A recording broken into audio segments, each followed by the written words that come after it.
I'm going to share with you 10 benefits of testosterone replacement therapy, TRT, for both men and women. Yes, testosterone is the dominant hormone in both men and women. Healthy women actually have more testosterone in their system than they do of either estrogen or progesterone. And they may find that as their testosterone begins to diminish, even before menopause, that they would benefit from testosterone replacement therapy. Get that old kickback. But let's get to the list. First, number one reason or benefit of testosterone replacement therapy is improved energy. Now, who wouldn't want more energy? That's just more ATP flowing through your body. You just want to take on more, hopefully do more exercise as well. If your testosterone's low, you just may not feel like it, but you get more energy in there. You just have the energy to take on more things, get more done. That's a great benefit right there. That's probably one great reason for everyone to do it, but there's more. Number two, improved mental performance and focus. Now, many people say that as they get a little older, get in their 40s or 50s, and testosterone starts to diminish, they get this brain fog in the afternoon, right? Or just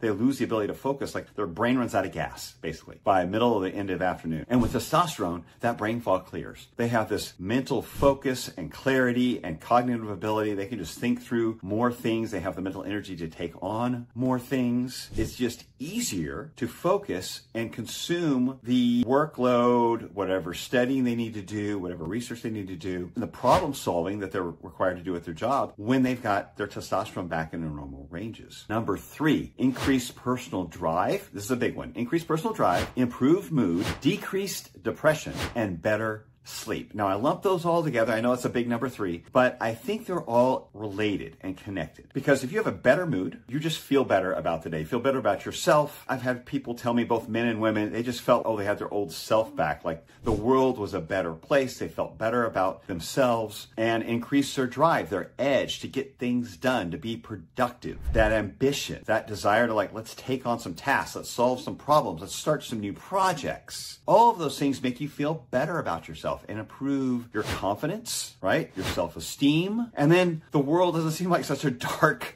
slow, dreary place anymore. And better sleep. Okay, so improved sleep would definitely improve your mood. Who doesn't get cranky after a night or 5 of bad sleep? And so if testosterone replacement therapy is improving your sleep, again, another one that could just stand alone is, I'll take it. Right there. You can improve my sleep. I'll take some or increase my low testosterone back to physiological levels that it was when I was 30. Because that's what we're talking about here. We're getting back our testosterone back to what it was when maybe our late 20s or early 30s, but we get to keep all that wisdom and experience. And when you increase that with some drive, get the drive of your 30s with the wisdom of your 40s and 50s and 60s, hello, you're going to be unstoppable. Improved mood, better drive, and better sleep. Sign me up. Number 4, not a bad one either. Better sexual performance and libido. Now, libido is your desire. It's like how often do you think about it or how much do you want sex? Because a lot of people, men and women both, will report that as their testosterone diminished, they just thought about sex less. They didn't want sex. It was almost like not worth the trouble anymore. Can you imagine? And then you're at an age where maybe you're spending more time with your partner. You got this lifelong partner. The kids are gone or they're just busy. They're ignoring you because they're at that age. They're teenagers or they're in college. They don't need you so much anymore. And maybe your work schedule is even better, or you have more time for vacations and trips and more money to spend on those kind of things. And yet the libido is gone. But what are you going to do with all that time? You just going to walk on the beach? Come on. No, you want to have that sex drive back. You want to have that desire,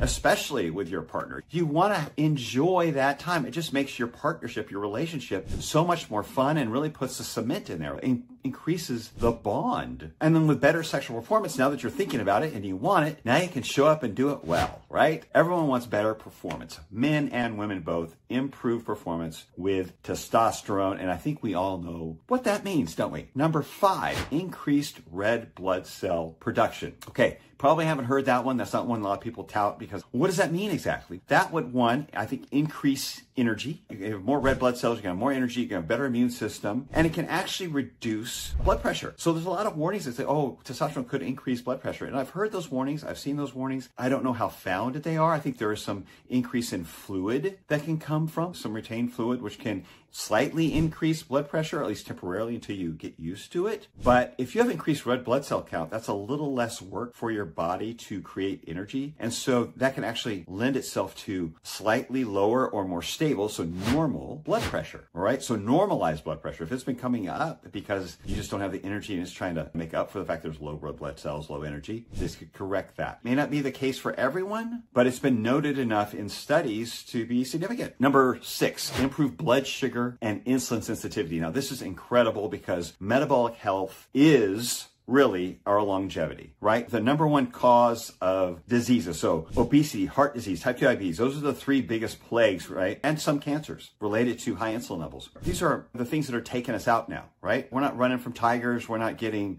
infectious diseases. We've got medicines for those things. We're getting metabolic disease, right? That's taking us out of our careers and taking us out of life and debilitating us, putting us on all sorts of meds. So if we can improve blood sugar and insulin sensitivity, that's giving us an edge on, again, obesity, heart disease, type 2 diabetes, and just having good energy. Back to the energy thing again, right? Shifting or pushing that blood sugar into muscle cells, right? And again, metabolic health, that is your longevity. The longer you can go, it's your health span, really. The longer you can go without developing some form of metabolic disease, the longer your life will be, the longer your health span will be. In other words, you're going to be healthy longer. So again, right there, that's a number one reason in and of itself, standalone, improving metabolic function with reduced blood sugar, improved normalized blood sugar levels, and increased insulin sensitivity. Then we have reduced, number 7. I'll number them for you. Number 7, reduced inflammation and improved recovery. Now I put those together because I think they're, again, very linked up. If you're reducing your inflammation, so it's anti-inflammatory, that's also going to improve your recovery from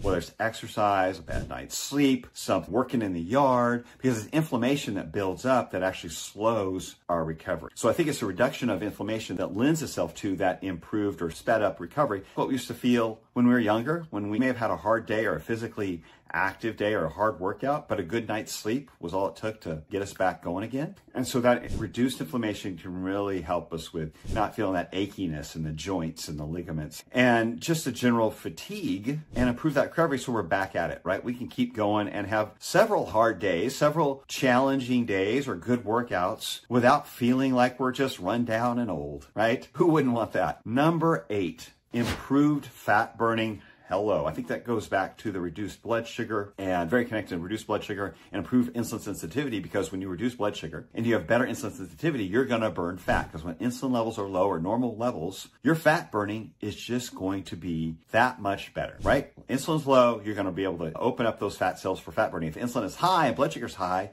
our body doesn't let us access fat because we're trying to get rid of that blood sugar, right? We can't have both going at the same time. But improved fat burning, absolutely. I can attest to that. My wife, actually, she started on testosterone replacement therapy at 49 before menopause, and she was doing everything right. I mean, she was insulin sensitive, had great fasting insulin levels. All of her blood work looked healthy, but she had just had this weight creep on over the last couple years before that she couldn't explain. She was exercising, eating well, but there it was. Checked her testosterone, it was very low. Replaced the testosterone replacement therapy going. This was in December. Late November, December, right before the holidays. Between December and February, over the course of maybe 2.5 to 3 months, she lost 20 pounds of fat. It was fat, not changing much else. Again, over the holidays, in the winter, when we're inside more, okay, it's cold outside, you feel like eating, you don't feel like moving, she still lost 20 pounds of fat in a 2.5 to 3 month period. And the only thing that really changed was testosterone replacement therapy. I'm not saying it's going to be true for everybody. It may not be the case for everyone. That's my anecdotal experience with my wife, and I've seen it happen with my clients as well. And number 9, improved bone density. Hello, big one, especially for women. But for all of us, bone tissue, like all of our tissue, like our skin and heart tissue and muscle tissue, all these things turn over, right? They have their own rate at which they break down old tissue and rebuild new tissue. And our bone is one of the slowest to break down and rebuild. It may take 6 months to a year for us to break down and rebuild new bone tissue. What starts to happen as we get older, and testosterone is certainly a part of this, is that we are breaking it down faster than we're rebuilding it, aren't we? Yeah, and that, again, older women, past menopause, definitely the case, definitely a big risk factor, right? But it's true for all of us that we start losing bone density, and that's why people over 65, their biggest risk of injury is falling, because they end up breaking something, which makes them debilitated and have to be bedridden, and that leads to all sorts of other risk factors. So we want strong bones. Okay, so it helps with that rebuilding. The breaking down process is part of age, and it's a normal part of just life. This is how our body deals with older cells. But then with the testosterone, it actually improves the rebuilding process, so we're not losing it as quickly, or possibly if we're lifting weights like we should do, right? Weight-bearing activity, we're actually able to increase our bone density with the help of the strength training and the testosterone replacement therapy. And number 10, you've probably been waiting to hear this from the whole time and wondering why I haven't mentioned it yet, and I'll explain why. Number 10 is increased muscle mass. And the reason I put that at number 10 is because personally, I see that as probably the least important. Now, that may surprise you, but in all honesty, I think all these other things I've mentioned are far more important than the small amount of muscle mass you will increase. Yes, I said small. So I think even the most insulin sensitive, fittest people I've seen, including myself, who started using testosterone replacement therapy and saw a muscle mass increase, for men, it was somewhere between 10 to maybe 15 pounds of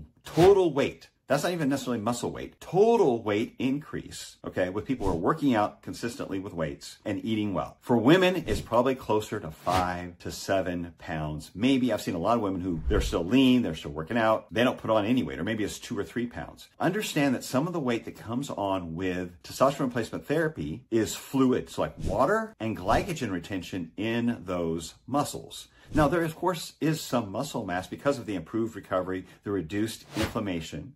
And we know testosterone helps build muscle. It can also keep us from losing it. And I think that's a big part of the muscle retention, is we have better muscle retention. Okay, so it's not so much like taking anabolic steroids. It can't be compared to anabolic steroids. Bodybuilders wouldn't use the testosterone you would have in testosterone replacement therapy as their primary source for building. They might supplement with it testosterone levels high while they're taking a much more anabolic steroid, synthetic steroid, okay? But they're going to be using, those anabolic steroids are using super physiological levels. And what we're talking about with TRT is taking bioidentical testosterone to a level that is not super physiological. That is just physiological level for a younger person, a younger you, okay? And we're not taking your levels up to that point either. We're not dosing higher than you should be, or super physiological level, or retaining it, right? Maintaining your testosterone at super physiological levels. So you're going to get the benefits without the risks of a steroid user who's taking their levels up beyond where a human should be. So the increased muscle mass is not that significant, okay? And again, a lot of it is fluid and glycogen, which counts because a lot of that's stored in the muscles, but it's not actually protein mass, increased muscle mass of proteins that are 10 to 15 pounds like you might find was taking something a little more anabolic and synthetic. I want to encourage people to not use TRT, especially younger people whose levels are normal now. Like if you have a normal or healthy testosterone levels now, I do not recommend taking TRT so you can get a little more muscle in the gym. I just think that's a poor use of it. I think it's a little bit of abuse of it. It's not ideal. It's not beneficial. There are certainly younger people, so people in their 20s, 30s, and 40s who have hypogonadism, so low testosterone levels. Testosterone is much lower than it should be for their age, and they certainly would benefit from testosterone replacement therapy. Their motivation is to function level and all these other things I just mentioned, right? So they can just have a healthy, happy, productive life with reduced risk of disease. Did you hear that in the other list of things I mentioned? All those other things I mentioned before this increased muscle mass reduce the risk of disease. And the studies show reduced risk of cardiovascular disease. That would have to do with the blood sugar and the insulin sensitivity and improved fat burning. Improved or reduced risk of all-cause mortality. In other words, longer life and longer health span without disease. All of these things I mentioned, the first 9, were reducing disease or improved mood or outlook on life, which made your quality of life better. Muscle mass as a vanity metric, in my opinion, has no place with TRT. And I would not recommend it at all for someone who has normal testosterone levels or healthy testosterone levels, who is not experiencing hypogonadism or is not experiencing age-related reduced testosterone, who just wants to get a little more jacked in the gym. If that's your goal, go get a real synthetic steroid and do it right. Just go do that. I'm not telling you to do that, but you're just going to get what you want, all the better. And you won't, I don't know, give TRT a bad name, which is what I hate hearing. I hate people giving TRT a bad name and equating it with synthetic steroids. You want the results of synthetic steroids? Go get some synthetic steroids. Okay? I'm just saying. The true purpose